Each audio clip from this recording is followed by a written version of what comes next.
علیکم ورحمۃ اللہ وبرکاتہ. آپ نے مجھے کہا کہ میں اس حدیث کو ایکسپلین کروں جو حدیث ہے اس بارے میں کہ اللہ کے رسول صلی اللہ علیہ وسلم نے فرمایا کہ کوئی بھی بندہ اپنا وضو یا نماز اس وقت تک نہ توڑے جب تک یا تو آواز نہ سنے یا پھر بو محسوس نہ کرے.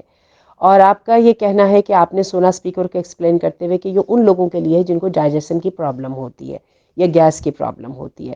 ویسے میں بتاؤں یہ نارملی ہے کیونکہ آپ نے خود ہی آپ بتا دیا. آپ نے خود بھی بتایا کہ کئی دفعہ خود کو بھی محسوس ہوتا ہے کہ یار شاید تھوڑا سا گیس پاس ہو گئی ہے لیکن انسان کو یقین نہیں ہوتا یا وہ بہت ہی اس طرح سے ہوتی ہے کہ بالکل محسوس نہیں ہوتی ہے تو بندہ پھر فکر اور پریشانی میں پڑ جائے. تو اس کے لیے اللہ کے رسول صلی اللہ علیہ وسلم نے ہمیں ایک کرائٹیریا دے دیا کہ یا تو بو آئے اور یا پھر آواز آئے.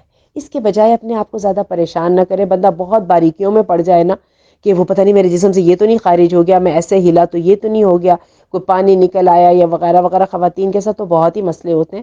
تو پھر تو مجھے لگتا ہے کہ ہر نماز ہی راستے میں توڑنی پڑے گی. اگر زیادہ پرابلم ہے تو اس کا طریقہ یہی ہے استنجا کیا اور وہاں پہ کوئی کپڑا وپڑا رکھ لیا. یہ میں نے ویسے حالانکہ آپ کا سوال اس سے متعلق نہیں ہے لیکن میں اس کو اس لیے ایکسپلین کر رہی ہوں کہ ہم خواتین کی یہ بہت زیادہ پرابلم ہے.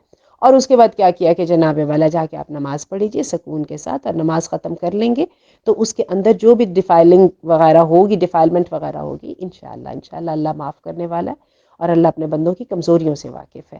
اور جن لوگوں کو پیشاب کے قطروں وطروں کی پرابلم ہوتی ہے اس طرح سے ٹھیک ہے.